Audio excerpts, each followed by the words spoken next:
Hello friends, welcome to my YouTube channel and I am Kajol. As you all know, our current affairs series is going on.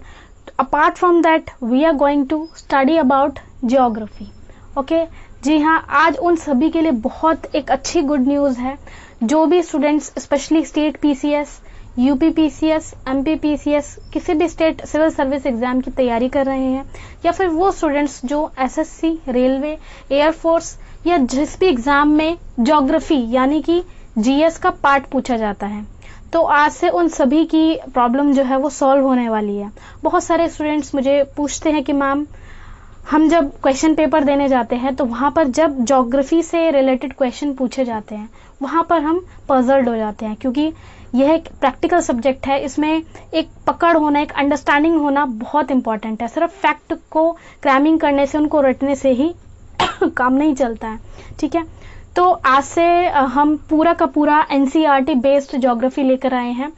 तो आइए बिना time waste करें हम start करते हैं अपने topic को। देखिए, किसी भी टॉपिक को स्टार्ट करने से पहले उसके बारे में इंटरेस्ट राइज करना बहुत ज़्यादा इंपॉर्टेंट है। तो जान लेते हैं कि एक्चुअल में व्हाट इज ज्योग्राफी। ओके, देखिए, ज्योग्राफी हो या फिर पॉलिटी हो, हिस्ट्री हो, इकोनॉमिक्स हो, कोई भी सब्जेक्ट हो, हर एक सब्जेक्ट का एक डेवलपमेंट पीरियड रहा होता है। कोई भी सब्जेक्ट ऐसा नहीं है कि आज हम इसको पढ़ पा रहे हैं, ठीक है, एग्जाम्स में क्वेश्चन आ रहे हैं तो ऐसा नहीं है ये अभी कुछ दिन पहले इसका बर्थ हुआ है या अभी एकदम आ गया है और एकदम से हमने इसको स्टडी करना स्टार्ट कर दिया है। ऐसा बिल्कुल नहीं है, बहुत लंबा टाइम पीरियड होता है हर एक सब्जेक्ट का।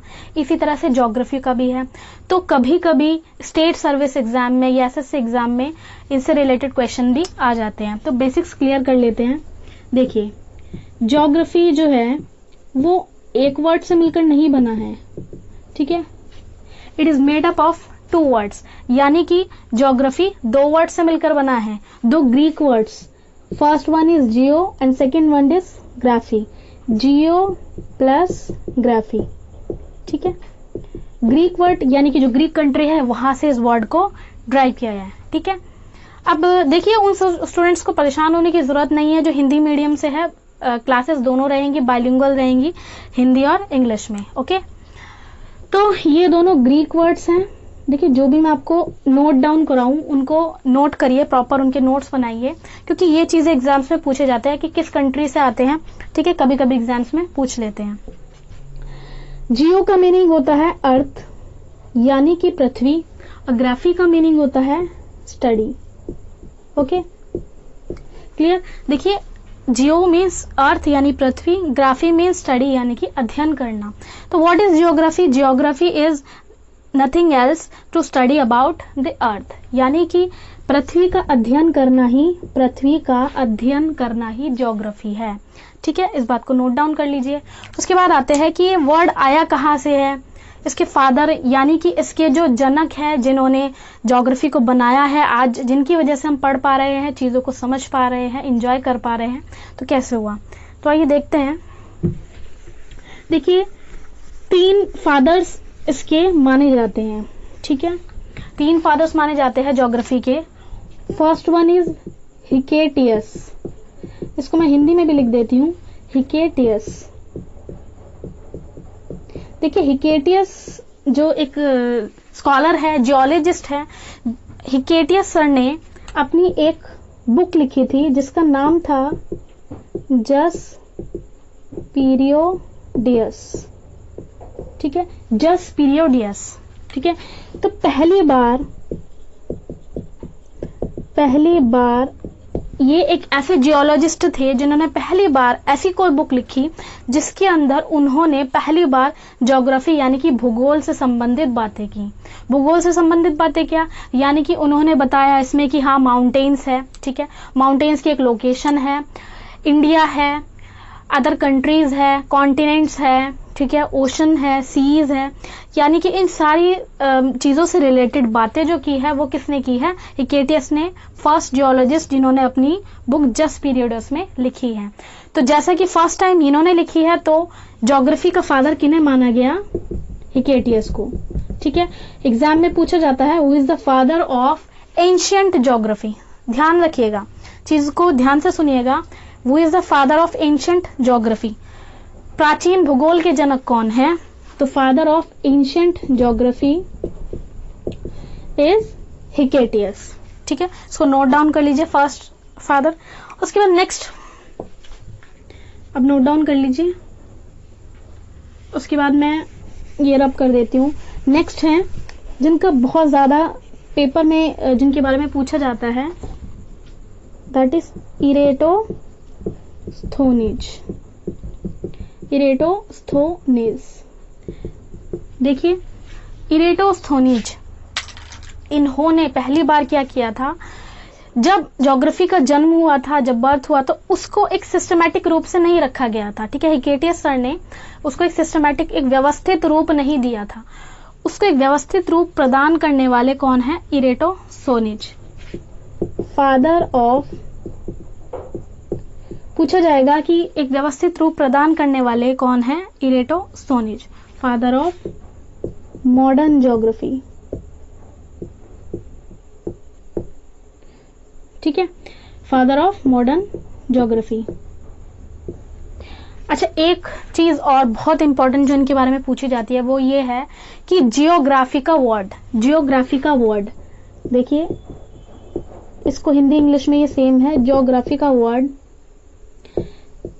किसने दिया है? ठीक है, जियोग्राफी का वर्ड किसने दिया है? तो पहली बार जिन्होंने ज्योग्राफी का वर्ड का यूज किया वो कौन है? इरेटोस्थोनीज। ठीक है, दो चीज हो गए इनके बारे में। पहली बात, who is the father of modern geography, sorry modern नहीं, सिस्टमैटिक, ये मैंने ये गलती से लिख दिया है, सिस्टमैटिक। ठीक है, व्यवस्थित भूगोल के जनक कौन है? इरेटोस्थोनीज। ठीक है, दो फैक्ट हो गए। और जियोग्राफी का वर्ड का यूज फर्स्ट टाइम किसने किया है? इरेटोस्थोनीज ने। दोनों फैक्ट नोट डाउन कर लीजिए। थर्ड की बात करें तो थर्ड एक जर्मन स्कॉलर थे जिनका नाम था Alexander von Humboldt. Alexander von Humboldt. तो देखिए अब इन्होंने क्या किया, जो ज्योग्राफी बनाई गई थी उसको एक मॉडर्न लुक उसको दे दिया। यानी कि मॉडर्न का मतलब है कि जितने भी हम स्टडी कर रहे थे अब उसको एक सिस्टमैटिक, और ज्यादा सिस्टमैटिक हो गया, और ज्यादा उसको मॉडर्निटी आ गई, यानी कि और ज्यादा हम कह सकते हैं आधुनिकता आ गई। तब तो पहले ये ऐसे इंसान थे, ऐसे जियोलॉजिस्ट थे जिन्होंने आधुनिकता को जन्म दिया ज्योग्राफी के अंदर। तो वो इन्हें क्या कहा गया? इन्हें मान लिया गया modern father, modern father of geography, यानी कि ज्योग्राफी के मॉडर्न फादर, यानी कि मॉडर्न ज्योग्राफी के फादर आप कह सकते हैं। ठीक है, फादर ऑफ मॉडर्न ज्योग्राफी। तो तीन चीजें हो गई। Who is the father of ancient geography, प्राचीन भूगोल के जनक कौन है? Hecataeus. Second, who is the father of systematic geography? Eratosthenes. ठीक है, और दूसरी बात इरेटोस्थोनीज के बारे में, उन्होंने फर्स्ट टाइम ज्योग्राफी का वर्ड का यूज किया। तीसरी बात, मॉडर्न ज्योग्राफी के फादर कौन है? That is Alexander von Humboldt. ठीक है, आधुनिक भूगोल के पिता। तो ये तीन चीजें तो हो गई किसके बारे में? ज्योग्राफी से रिलेटेड। यहां से क्वेश्चन पूछ लेते हैं। हाँ, एक और चीज देखिए, जब भी हम ज्योग्राफी का स्टडी करते हैं, इसका अध्ययन करते हैं, तो इसमें दो चीजों की हमें नीड पड़ती है। पहली होती है ग्लोब एंड मैप। दूसरी, देखिए ग्लोब का अब जन्म कहाँ से हुआ, ग्लोब कहाँ से आया, ये कॉन्सेप्ट कहाँ से आया?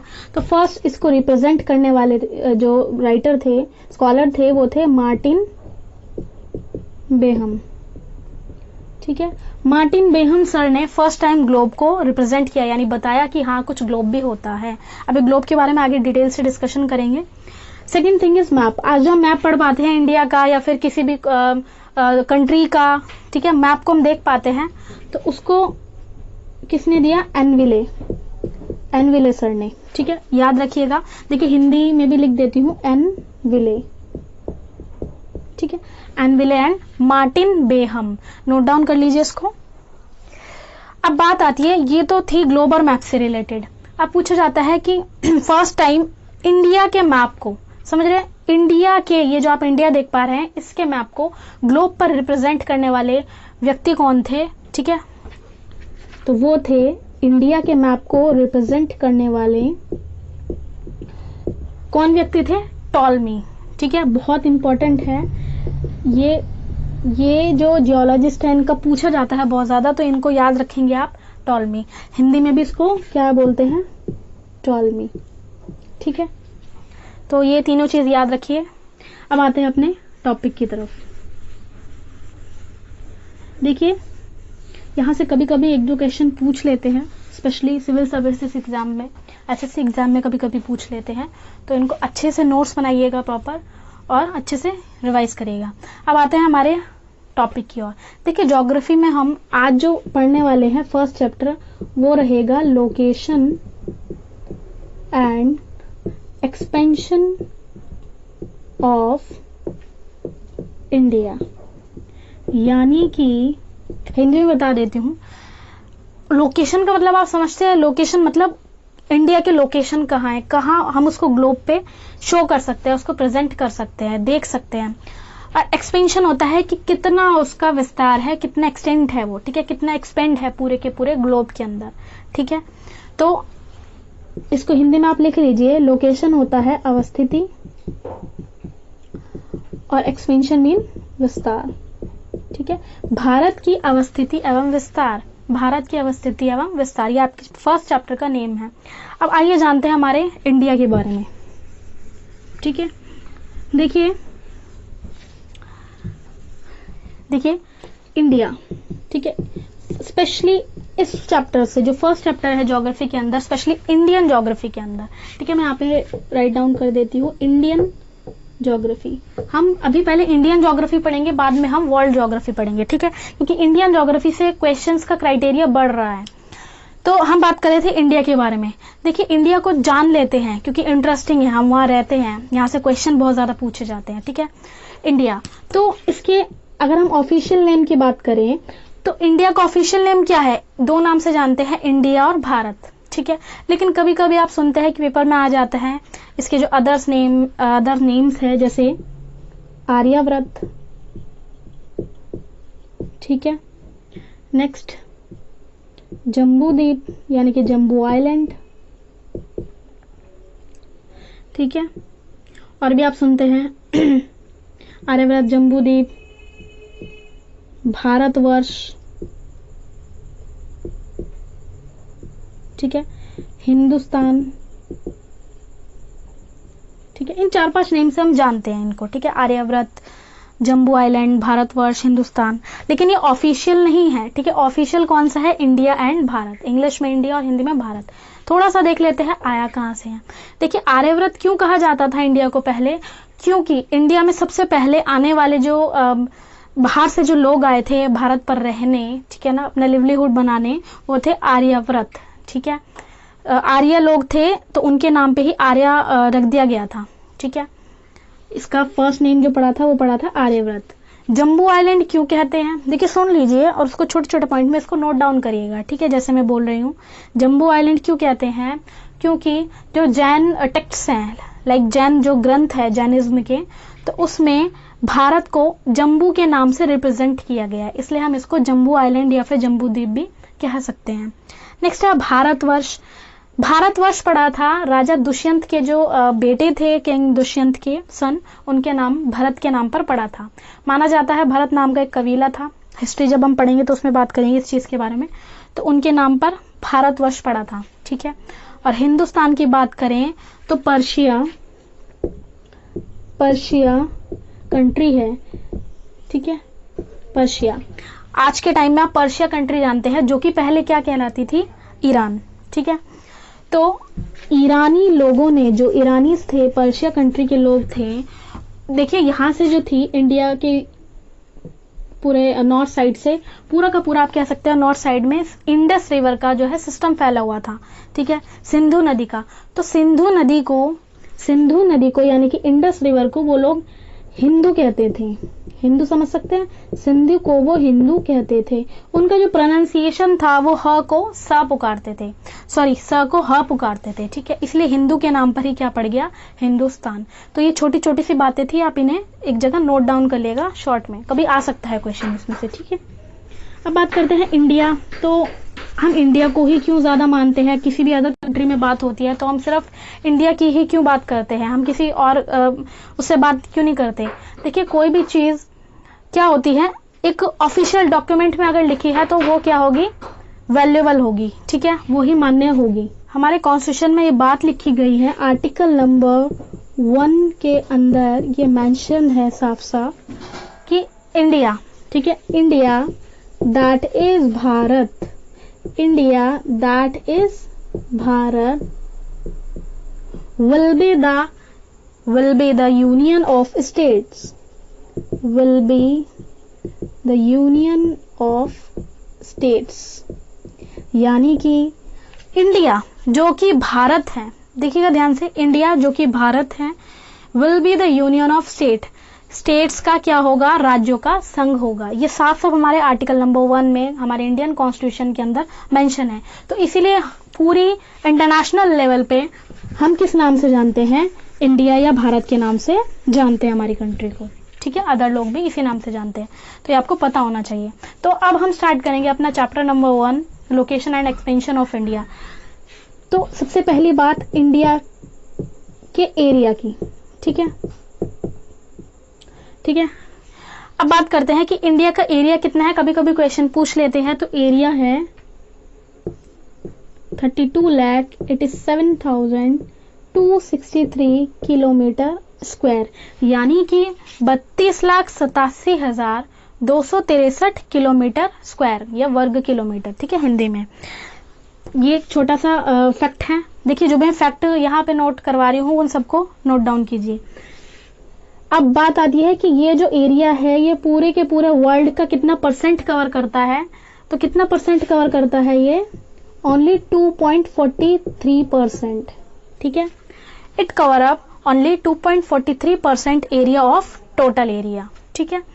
अब बात करेंगे हम इसके पॉपुलेशन, ठीक है। तो अगर हम बात करें एरिया वाइज इसका सबसे पहले देख लेते हैं एरिया वाइज इसका क्या प्लेस है इंडिया का। तो सभी जानते हैं, as we all know, it is in 7th place, यानी कि क्षेत्रफल में, ठीक है ना, एरिया क्षेत्रफल में 7वां स्थान किसका है, इंडिया का। तो अगर 7वां स्थान आया तो पूछा जा सकता है कि पहला स्थान किसका है, फर्स्ट प्लेस किसका है, सेकंड प्लेस किसका है। तो यहाँ पे मैं साइड में लिख रही हूँ, आप नोट डाउन कर लीजिएगा। फर्स्ट प्लेस है रशिया, यानी कि क्षेत्रफल के मामले में सबसे बड़ा जो एरिया कवर करता है वो करता है रशिया। सेकंड नंबर पे है कनाडा एंड थर्ड नंबर पे है चाइना, ठीक है, चाइना। फोर्थ नंबर पे है यूएसए यानी कि अमेरिका। नेक्स्ट है Russia, Canada, China, USA, America, USA हो गया, ब्राजील, ठीक है। 6 नंबर पे है, देख पा रहे हैं आप, 6 नंबर पे है ऑस्ट्रेलिया और 7th नंबर पे है, 7th प्लेस कौन लेता है, हमारा इंडिया। यानी कि according to area India exist in 7th place, okay. तो इसको नोट डाउन कर लीजिए। नेक्स्ट हम बात करेंगे इसके, अब देखिए इंडिया से ये पूछा जाता है, बहुत सारे स्टूडेंट्स इस चीज को जो है रट लेते हैं, क्रैमिंग कर लेते हैं, क्योंकि इसको समझने के लिए क्या है, कॉन्सेप्ट होना जरूरी है। लेकिन बहुत सारे स्टूडेंट्स को रट के और पेपर में दे देते हैं, लेकिन बाद में वो चीज भूल जाते हैं। तो आइए बात करते हैं कि इंडिया किस हेमिस्फीयर यानी कि किस गोलार्ध में सिचुएटेड है। देखिए, गोलार्ध यानी कि हेमिस्फीयर हम समझ लेते हैं क्या चीज होती है, उससे पहले हमें क्या है, ग्लोब को समझना इंपॉर्टेंट है। देखिए, ग्लोब का जो चैप्टर, ग्लोब का जो टॉपिक है आपका पूरा का पूरा वर्ल्ड ज्योग्राफी के अंदर रहेगा, उसमें हम बहुत ही डिटेल से बात करेंगे उसके बारे में। बट अभी जो है छोटी मोटी मोटी सी चीज समझ लेते हैं। देखिए, ये है आपका ग्लोब, ठीक है। ग्लोब आप ऑफिसेस में देखते होंगे, स्कूल्स में देखते होंगे, ठीक है, बहुत सारे जगह पर आप ग्लोब को देखते हैं। आप उसमें देखते हैं कि कुछ लाइंस बनी इस तरह ड्रॉन होती है, ठीक है, यानी कि किस में, वर्टिकल में, सॉरी हॉरिजॉन्टल वे में ड्रॉन होती है। कुछ आप लाइंस उसमें देखते हैं कि वर्टिकल लाइंस ड्रॉ होती है। तो क्या है बेसिकली, तो आइए इसको समझ लेते हैं। जो हॉरिजॉन्टल आपको लाइंस दिख रही है, यानी कि हिंदी में इसको बोलते हैं क्षैतिज रेखा, ठीक है। तो ये सारी रेखाएं जो है, ये सारी लाइंस है, ये इमेजिनरी लाइंस है, यानी कि काल्पनिक रेखा, काल्पनिक लाइंस है। ग्लोब क्या है? ग्लोब पृथ्वी का एक जो है रूप है, ठीक है। It is a form of earth. हम जो अर्थ है उसको सिंप्लीफाई करने के लिए हम ग्लोब के रूप में देखते हैं, ठीक है। अब ग्लोब के ऊपर हम बहुत सारी चीजों का लोकेशन फाइंड आउट करते हैं, जैसे कि कॉन्टिनेंट्स का, ओशन का, सीज का, बहुत सारी चीजों का लोकेशन हम जब फाइंड आउट करते हैं तो उसको और इजी बनाने के लिए साइंटिस्ट और जियोलॉजिस्ट ने क्या किया, कुछ इमेजिनरी लाइंस ड्रॉ कर दी, यानी कि कुछ काल्पनिक रेखाएं ड्रॉ कर दी, जिसको हम क्या कहते हैं, अक्षांश और देशांतर रेखाएं, यानी कि लॉन्गिट्यूड और लैटिट्यूड लाइंस। तो जो आप ये हॉरिजॉन्टल लाइंस देख पा रहे हैं, इनको बोलते हैं लैटिट्यूड लाइंस, ओके। और जो आप वर्टिकल लाइंस देख रहे हैं, इनको बोलते हैं लॉन्गिट्यूड लाइंस, ठीक है। लैटिट्यूड को हिंदी में बोलते हैं अक्षांश, ठीक है, और लॉन्गिट्यूड को बोलते हैं देशांतर, ठीक है, जो वर्टिकल है। तो ये इमेजिनरी लाइंस है, ये लोकेशन फाइंड आउट करने के लिए है, किसी भी कंट्री की, किसी भी कॉन्टिनेंट की, किसी भी जगह की। तो अब देखते हैं इसमें इंडिया कहाँ पर है, ठीक है। तो मैं बात कर रही थी सेकंड फैक्ट की कि इंडिया किस हेमिस्फेयर में है, यानी कि किस गोलार्ध में है। देखिए 4 हेमिस्फेयर होते हैं। गोला आप समझते हैं, ठीक है ना, गोला यानी कि स्फेयर आप समझते हैं। स्फेयर का हम आधा करेंगे तो क्या बन जाएगा, गोलार्ध। उसको हाफ करने पर स्फेयर को तो क्या बन जाएगा, गोले का आधा। तो 4 हेमिस्फेयर है हमारी पूरी पृथ्वी में, हमारे पूरे अर्थ में 4 गोलार्ध हैं। कौन से हैं ये देखिए, जो बीच में से एक लाइन आप देख पा रहे हैं, बीच में से जो एक लैटिट्यूड लाइन यानी कि अक्षांश रेखा जा रही है, ये रेखा पृथ्वी को, अर्थ को 2 पार्ट्स में कट करती है, ठीक है। It cut earth in two parts, okay. तो ये क्या कहलाती है, ये कहलाती है इक्वेटर लाइन, यानी कि विषुवत रेखा, ठीक है। हिंदी में इसके 2-3 नाम है, इक्वेटर लाइन, विषुवत रेखा, भूमध्य रेखा। तीनों नेम्स को नोट डाउन कीजिए, इक्वेटर लाइन, भूमध्य रेखा, विषुवत रेखा। ये अकेली ऐसी लाइन है, अक्षांश रेखा है, जो कि क्या करती है, 2 पार्ट्स में अर्थ को कट करती है। तो जो ऊपर वाला पार्ट है इस लाइन से, नॉर्थ का जो पार्ट आप देख पा रहे हैं ये, ठीक है, इस पार्ट को कहते हैं नदर्न हेमिस्फेयर। नदर्न हेमिस्फेयर यानी कि उत्तरी गोलार्ध, ठीक है, उत्तरी गोलार्ध, ऊपर वाले पार्ट को। और नीचे वाले साउथ वाले हाफ जो स्फेयर है उसको कहेंगे सदर्न हेमिस्फेयर, यानी कि दक्षिणी गोलार्ध, ठीक है। 2 हमारे हेमिस्फेयर हो गए, गोलार्ध हो गए। अब हम बात करते हैं तीसरे हेमिस्फेयर की। देखिए एक लाइन जो है लॉन्गिट्यूड, देशांतर रेखा है, वो जाती है, इसे हम कहते हैं 0 degree latitude longitude line, longitude line, जिसको हिंदी में बोलते हैं ग्रीनविच लाइन, ठीक है, ग्रीनविच रेखा।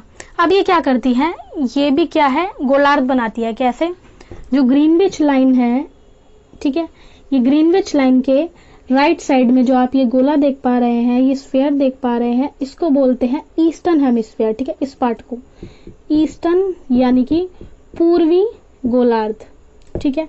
और जो 0 डिग्री है, 0 डिग्री से वेस्ट की साइड जाएंगे तो जो ये आप हेमिस्फेयर ये आप हाफ स्फेयर देख पा रहे हैं, इसको क्या बोलते हैं, वेस्टर्न हेमिस्फेयर, ठीक है, वेस्टर्न हेमिस्फेयर।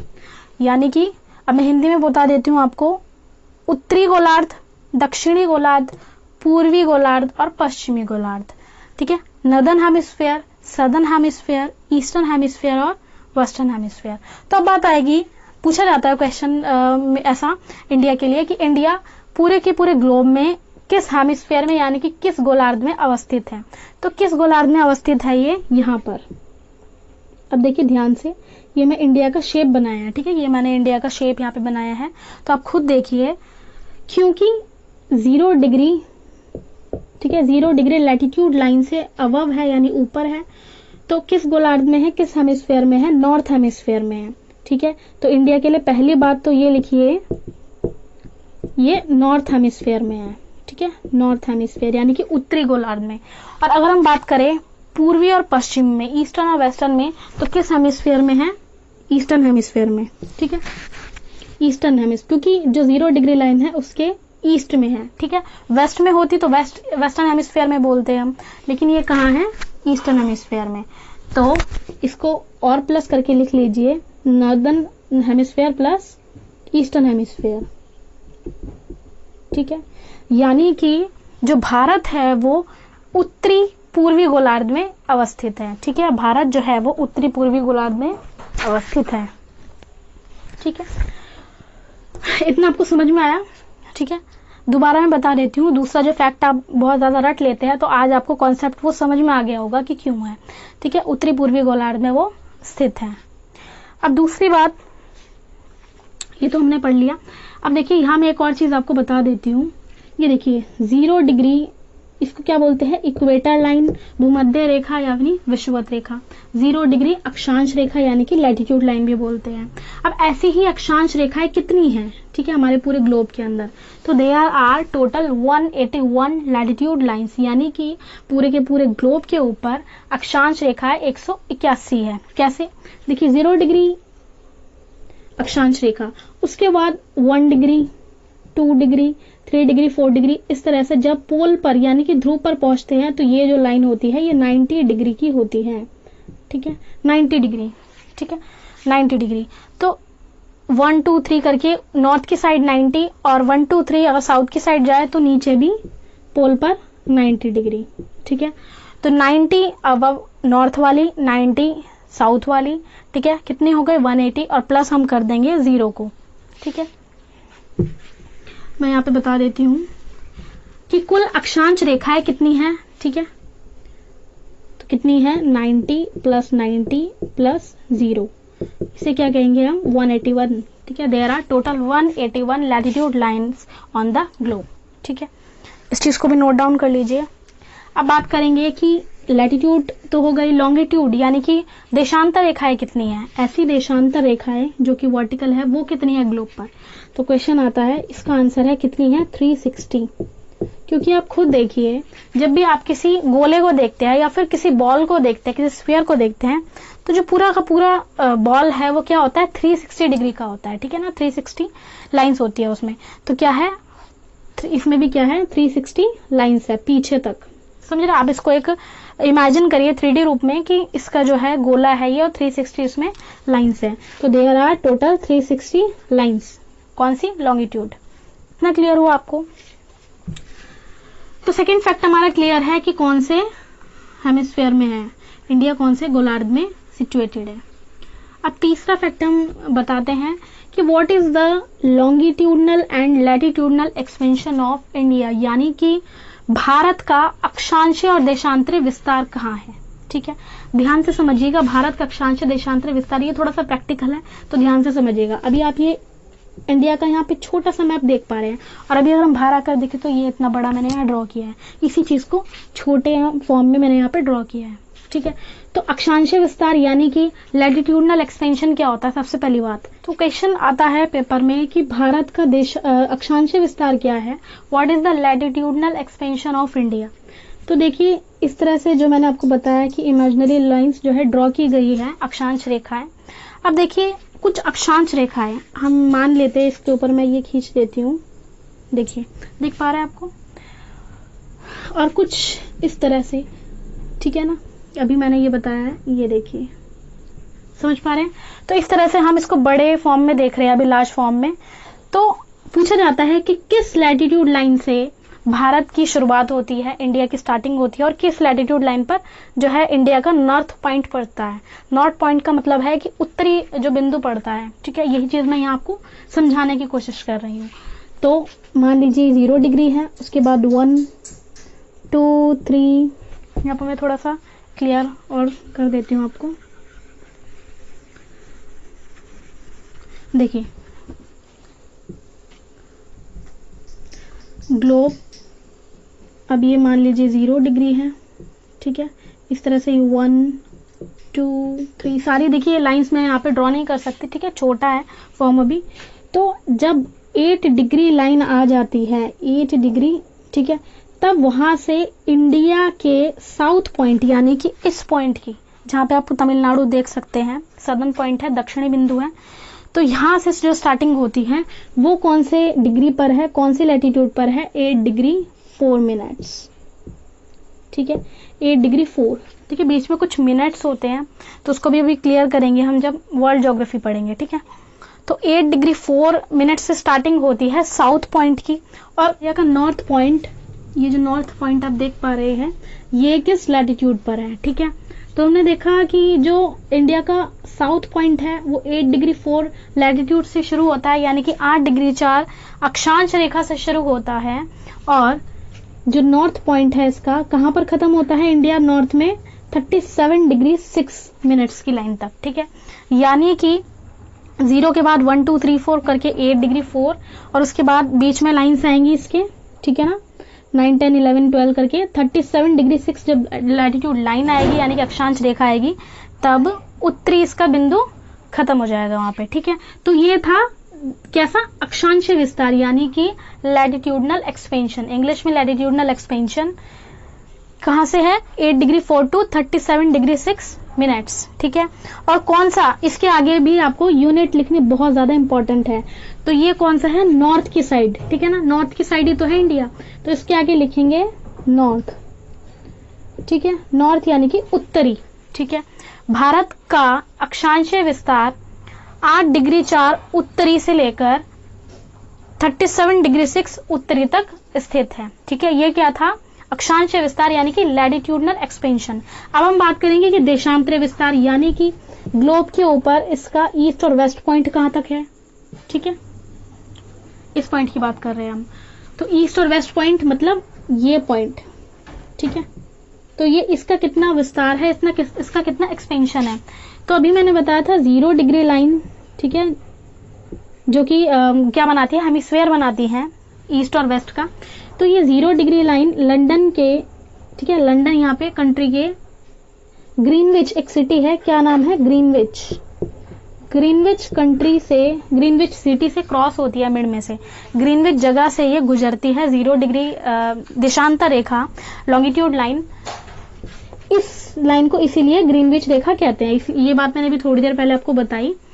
अब 0 डिग्री के बाद हम ईस्ट में जाएं तो 1 डिग्री, ठीक है, 2 डिग्री, 3 डिग्री, 4 डिग्री, 5 डिग्री, और जब 68 डिग्री 7 लाइन आएगी, ठीक है, 68 डिग्री 7, ध्यान से सुनिए, 68 डिग्री 7, तो वहां से इंडिया का वेस्टर्न यानी कि पश्चिमी बिंदु शुरू हो जाएगा। ठीक है, ये लाइन कौन सी है, मैं यहाँ पे लिख देती हूँ, 68 डिग्री 7। ठीक है, 68 डिग्री 7, तो ये 68 डिग्री 7 लाइन से शुरू हो जाएगा। ठीक है, इंडिया का वेस्टर्न पॉइंट यानी कि गुजरात स्टेट शुरू हो जाएगा। उसके बाद बीच में 69, 70, 71, 72 कहाँ तक, 97 डिग्री 25 तक, यानी कि जब ईस्टर्न पॉइंट जिस लॉन्गिट्यूड लाइन पर खत्म होगा, पूर्वी जो स्टेट है, पूर्वी राज्य, वो जिस देशांतर रेखा पर खत्म होगा, उस रेखा का नंबर क्या है, 97 डिग्री 25।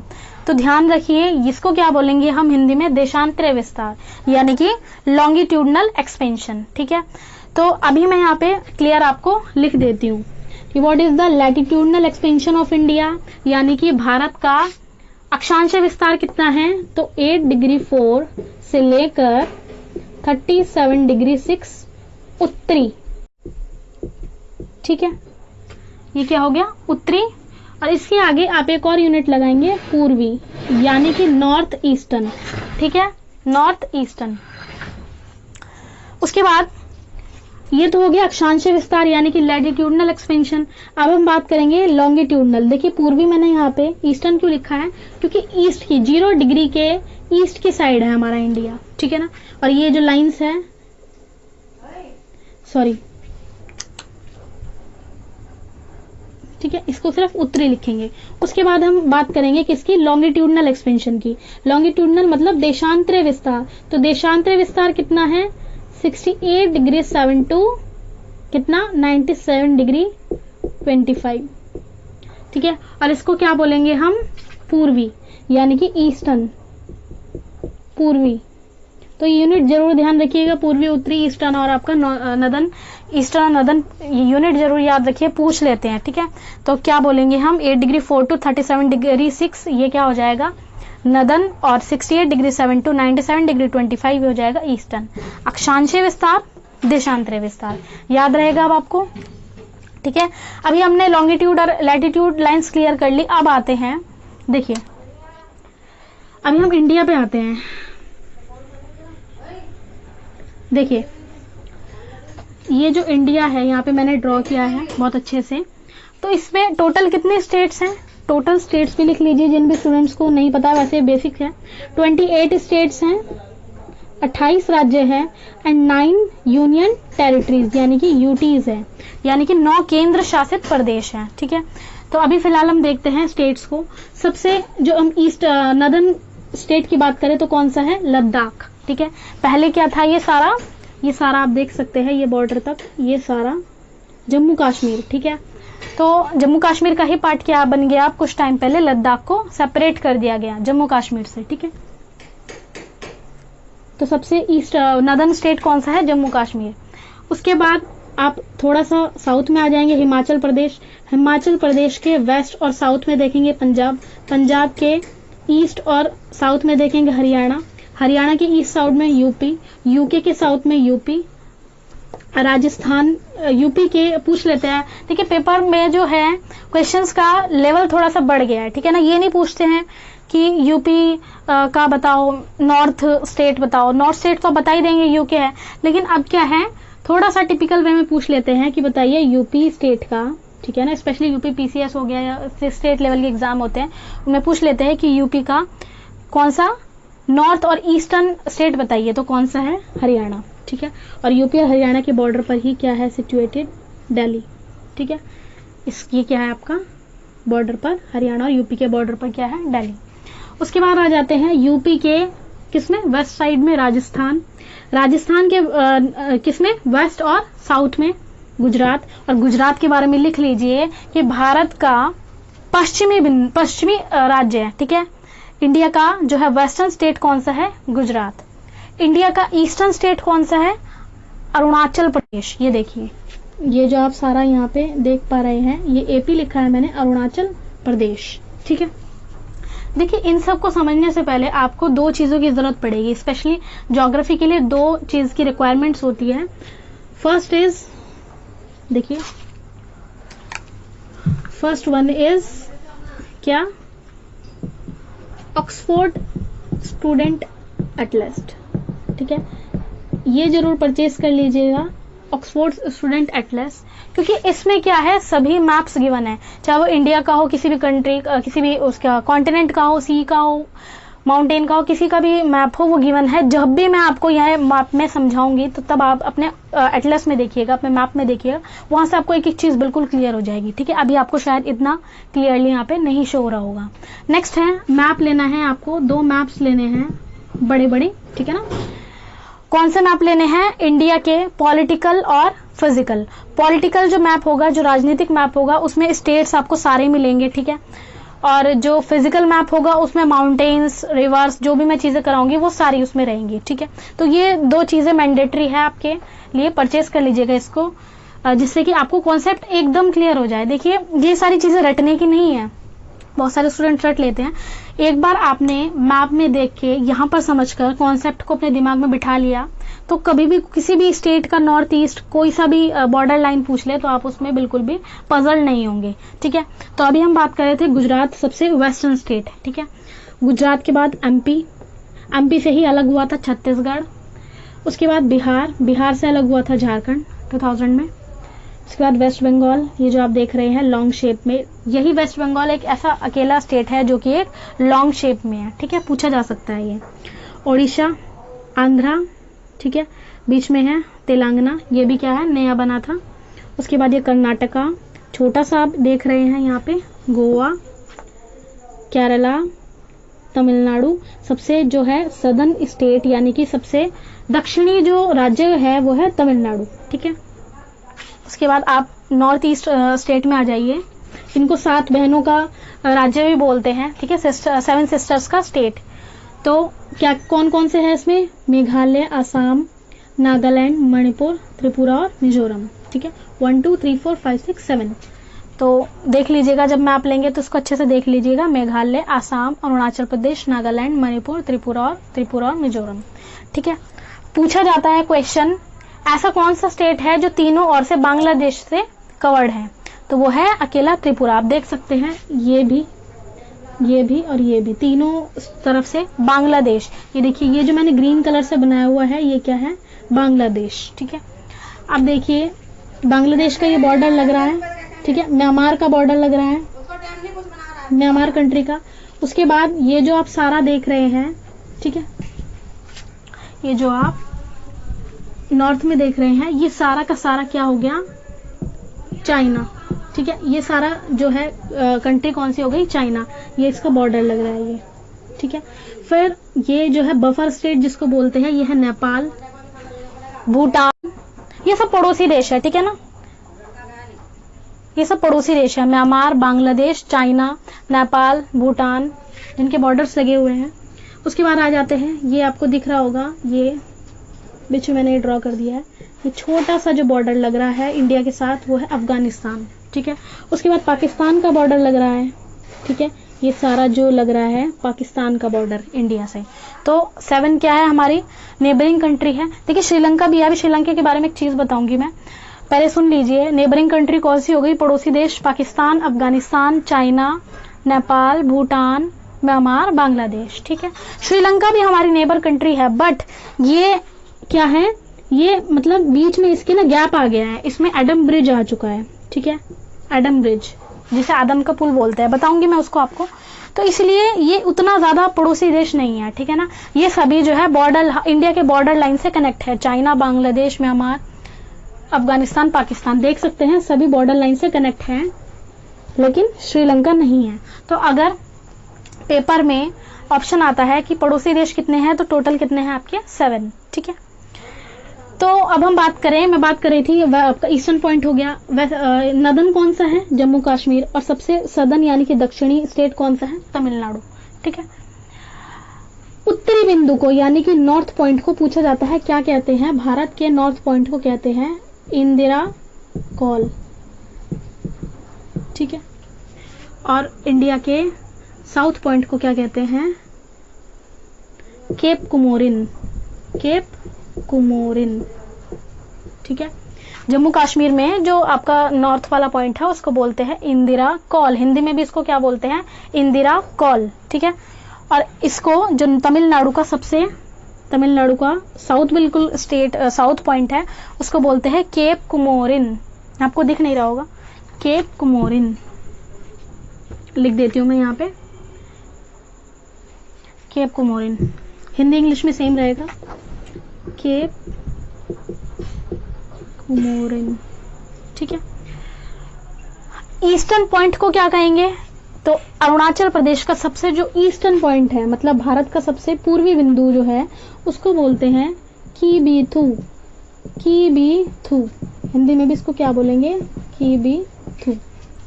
ठीक है, वेस्टर्न पॉइंट, गुजरात का सबसे जो वेस्टर्न, बिल्कुल वेस्ट की साइड कौन सा पॉइंट है? गुहार मोटा। गुहार मोटा, गुहार मोती भी इसको कभी कभी बोल देते हैं, हिंदी इंग्लिश में सेम है, गुहार मोटा या फिर गुहार मोती। तो 4 चीजें आपने जानी, north point Indira Col, south point Cape Comorin, east point Kibithu जो कि अरुणाचल प्रदेश में है, और गुहार मोटा है जो आपका वेस्ट पॉइंट है गुजरात में। ठीक है, ये बात हो गई पॉइंट्स की। अब देखिए, आप देख सकते हैं बीच में कुछ ग्रीन लाइन जो है वो ड्रॉ है। ठीक है, ग्रीन लाइन, ग्रीन कलर की लाइन आपको दिख रही है, तो ये ग्रीन लाइन को आप क्या बोलोगे? Cancer line. अब देखिए ग्लोब पे मैं बता देती हूँ। ठीक है, इस ग्रीन लाइन को क्या बोलोगे आप? Cancer line. ये देखिए जो मैंने ग्लोब बनाया था, इस पे 0 डिग्री लाइन जो मैंने बताई थी, जब 23.5 डिग्री यानी कि 23.5 डिग्री की जो लाइन होती है, क्लियर कर देती हूँ, 23.5 डिग्री। ठीक है, ये इंडिया की मिड में से क्रॉस होती है। जब 1 2 3 करके 23.5 डिग्री की लैटिट्यूड लाइन आती है, तो वो भारत के 8 राज्यों से गुजरती है, 8 राज्य, ठीक है, इट क्रॉसेज इनटू 8 स्टेट्स। तो वही है ये, क्या है, वही लाइन है ये, इसको बोलते हैं कर्क रेखा, कैंसर लाइन, ठीक है। इसको डिटेल में आगे पढ़ेंगे जब हम वर्ल्ड ज्योग्राफी पढ़ेंगे, ठीक है। तो कैंसर लाइन इंडिया के मिड में से गुजरती है, ये देखिए ग्रीन कलर की मैंने लाइन बना रखी है, 8 स्टेट से ये क्रॉस होती है, नोट डाउन कर लीजिएगा। पहला स्टेट कौन सा है, गुजरात, ठीक है। सेकंड स्टेट कौन सा है, ये राजस्थान, ये देखिए गुजर रही है। उसके बाद एमपी, ठीक है, एमपी के बाद छत्तीसगढ़, झारखंड, वेस्ट बंगाल, उसके बाद त्रिपुरा एंड मिजोरम। कितने हो गए, 1 2 3 4 5, ठीक है। ओ सॉरी, गुजरात देखिए 1 2 3 4 5 6 7 8 स्टेट्स हो गए, ठीक है। दोबारा बोल दे रही हूँ, नोट डाउन कीजिए, गुजरात, राजस्थान, मध्य प्रदेश, छत्तीसगढ़, ठीक है, झारखंड, वेस्ट बंगाल यानी कि पश्चिम बंगाल, त्रिपुरा और मिजोरम, ठीक है। 8 स्टेट से गुजरती है ये लाइन जो देख पा रहे हैं, जिसको कैंसर लाइन यानी कि हिंदी में कर्क रेखा बोलते हैं, ठीक है। उसके बाद एक क्वेश्चन आता है, बहुत इंपॉर्टेंट है, पेपर में आता है, ऐसा कौन सा कैपिटल है, ठीक है, किस स्टेट का ऐसा कौन सा कैपिटल है जो कि बिल्कुल, जिसमें से बिल्कुल कैंसर लाइन मिड में से गुजरती है, ठीक है, मिड में से क्रॉस होती है। ये देख रखिए आप, ब्लैक पॉइंट आप देख रहे होंगे, ठीक है, ये है रांची, क्या है ये, रांची। तो ये जो कैंसर लाइन है, ये बिल्कुल जिस जिस सिटी के बीच में से गुजर रही है उसका रांची है नाम, रांची सिटी। और रांची किसकी कैपिटल है, झारखंड, समझ गए। तो किसी भी टाइप से क्वेश्चन आ सकता है कि ऐसी कौन सी सिटी, ऐसी कौन सी कैपिटल है जिसमें से लाइन गुजरती है, कैंसर लाइन बिल्कुल मिड में से, या फिर ऐसी कौन सी सिटी है, ठीक है। तो रांची है कैपिटल किसकी, झारखंड की, जिसमें से कैंसर लाइन मिड में से क्रॉस होती है। ये पूछा गया क्वेश्चन है, याद रखिएगा। उसके बाद पूछा जाता है कि बताइए ऐसे कौन से दो कैपिटल्स है, या ऐसी कौन सी दो सिटीज है जिनके बिल्कुल नियरेस्ट होकर क्रॉस होती है ये लाइन। तो ध्यान से सुनिए, ये गुजरात देख रहे हैं आप, गुजरात में ब्लैक पॉइंट देख रहे होंगे, तो गुजरात की कैपिटल क्या है, गांधीनगर, ठीक है, ये क्या है, गांधीनगर। और यहाँ एमपी देख रहे हैं, एमपी की कैपिटल है भोपाल। तो गांधीनगर और भोपाल ये जो है बिल्कुल मिड में से तो नहीं गुजरती है, लेकिन ये नियरेस्ट है, पास में है ये, ठीक है, ये कैंसर लाइन के पास में है। तो याद रखिएगा, दो कैपिटल नियरेस्ट हैं, ठीक है, और एक कैपिटल ऐसी है जिसके बिल्कुल मिड में से कर्क लाइन, कैंसर लाइन क्रॉस करती है, ठीक है। तो आज के लिए हम इतना ही रखते हैं क्लास को, बहुत लंबी क्लास हो जाएगी। तो कल फिर से मिलते हैं, कल इस चैप्टर को फिनिश करेंगे, नेक्स्ट चैप्टर स्टार्ट करेंगे। मेरी क्लास के प्रॉपर नोट्स बनाएंगे। जब आप सुनेंगे पहले, तो देखिए आपको जब मैं समझाती हूँ, जब मैं आपको सारा कॉन्सेप्ट समझाती हूँ, उस टाइम आपको नोट डाउन नहीं करना है। जब मैं आपको बोलती हूँ नोट डाउन करने के लिए, जब क्लास खत्म हो जाएगी तो उसके बाद आप जो है इस वीडियो को रिप्ले करके देख सकते हैं, क्योंकि यूट्यूब पे वीडियो है, तो आप इसको जितनी बार चाहे बीच में पॉज करके आराम से नोट डाउन कर सकते हैं, ठीक है। तो मिलते हैं कल नेक्स्ट क्लास में। और जो भी अभी तक जिन भी स्टूडेंट्स ने मेरे चैनल को सब्सक्राइब नहीं किया है, वो सब्सक्राइब जरूर कीजिए। वीडियो के नीचे आपको रेड आइकन दिखेगा, बेल आइकन पे प्रेस कीजिए और लाइक कीजिए, कमेंट कीजिए, और जो भी आपके क्वेश्चन है वो कमेंट में पूछ लीजिए, मैं आपको बता दूंगी। जिन भी स्टूडेंट्स को कोई भी क्वेश्चन में प्रॉब्लम है, आप कमेंट डाल दीजिएगा, ठीक है। तो मिलते हैं नेक्स्ट क्लास में। Thank you.